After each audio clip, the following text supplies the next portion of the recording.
Some good friends of mine recently acquired a 1958 Buick. The story goes it was a one-owner car. It had been in a barn for 25 plus years, and they recently picked it up at an auction.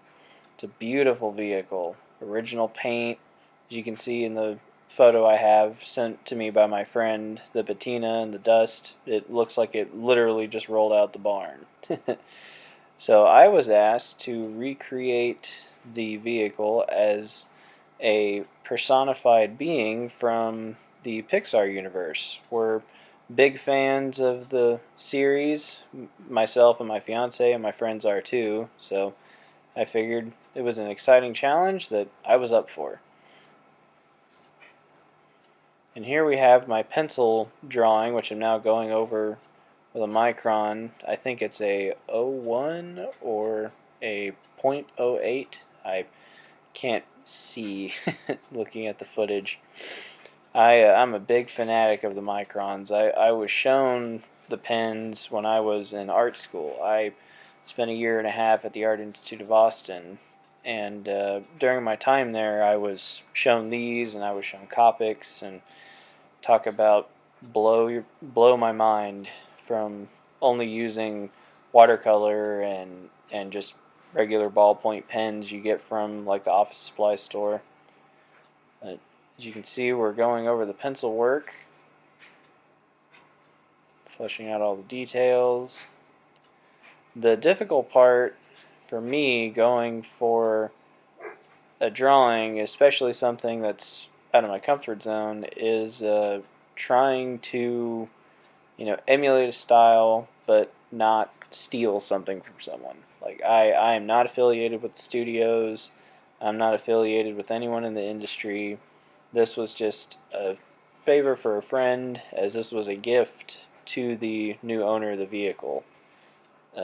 So this was just something for fun. And being that I dreamed of going, well, originally I was in school to go, work for one of the studios. Every once in a while when I get the chance, I greatly enjoy doing it. And here we are. We started putting color down. Now I am using gouache. Gouache is something I'm very new to. It's a happy medium between watercolor and acrylic. You can use it very, very opaquely, or you can use it very translucently. Water it down, and it behaves like watercolor. The difference between this and watercolor is watercolor, once you put it down on the paper, it more or less stains. You can only lift it, but only lift just a little bit of it while it's still wet with a paper towel or a tissue. Some artists use that to their advantage in creating texture. I myself, I've used it here and there. I actually haven't used regular watercolor in quite a while. And then the other flip side of gouache is you can use it like acrylic.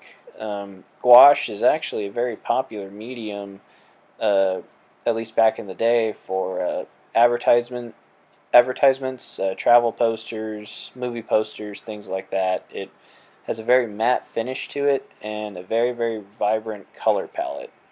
But you do have to be careful, because when you mix a color, it usually dries 2 or 3 shades way darker than you anticipate. And that's something I discovered while working on this piece.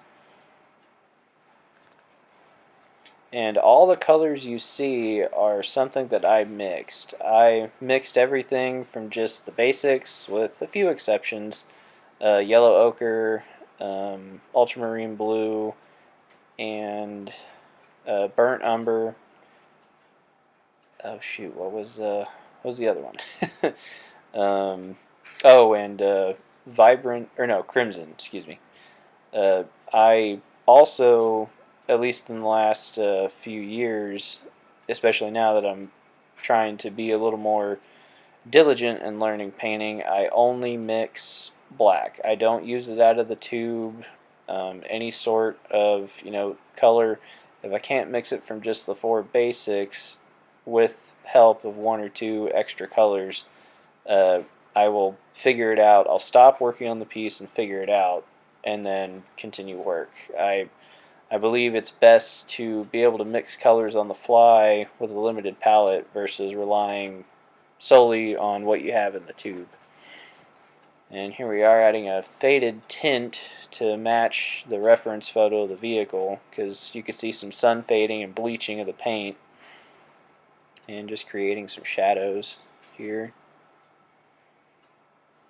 The interesting thing about Buicks like this is, like most cars of the era, they're pretty flat. They've got really voluptuous round corners, very big.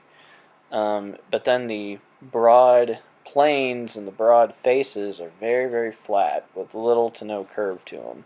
So trying to combine, like on the front of the hood, kind of a convex shape, and then a convex shape around the grill, or not the grill, around the chrome and the headlight bezels, the quad headlight bezels. That's you kind of have to reverse engineer that, especially when you're working just on a 2D surface and you're trying to emulate something that's 3D. I actually had the opportunity to see a similar Buick in person. A local hot rod shop close to me, it's about 15 minutes from the house. They had a 58 Buick Super, and that almost looks identical to this particular vehicle. And so that gave me a chance to actually see and touch and feel the surface of the car, and get a much better study of it. I did a very quick, like 10-minute sketch of it in my little pocket sketchbook, and so what I learned from that I'm now translating into this.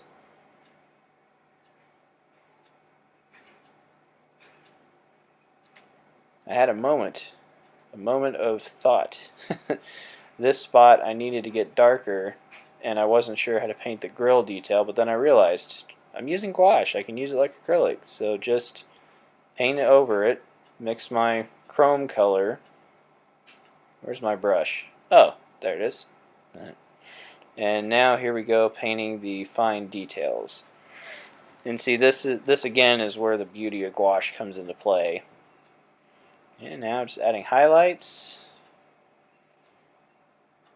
And as you can see with the chrome, it's not a straight gray. It's not a neutral gray. It's a very low saturated, kind of a purple undertone. Very warm. And now we're adding some foliage. I kind of wanted to match the scene where the car was found, but I didn't want to match it too precisely. Blending the textures in, and adding some yellow to the top to mimic sunlight and also just give it some texture.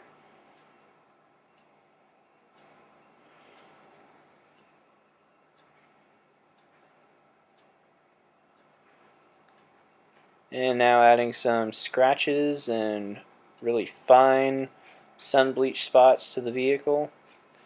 This was a pretty good challenge in my photo, or my artwork I should say. I wanted it to look like an older photo. Like the cars, got some age to it, but I wanted it to also look like it was an older piece. And I finished everything up, so doing my signature.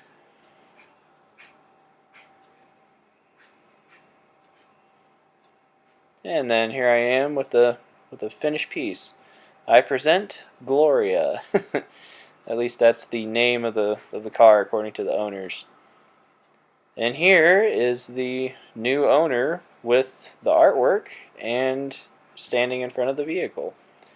This was very fun. It was definitely out of my comfort zone, but it was a great challenge. It was a great challenge to experiment. It was a great challenge to learn something new with gouache, and more importantly, kind of get back in touch with some of the stuff I had learned while I was in school. I'm back in school now, but not art school, not again anyway. Thank you very much for taking the time to watch this, and as you can see, we have a very happy new owner of the painting. Take care, everyone. Bye bye.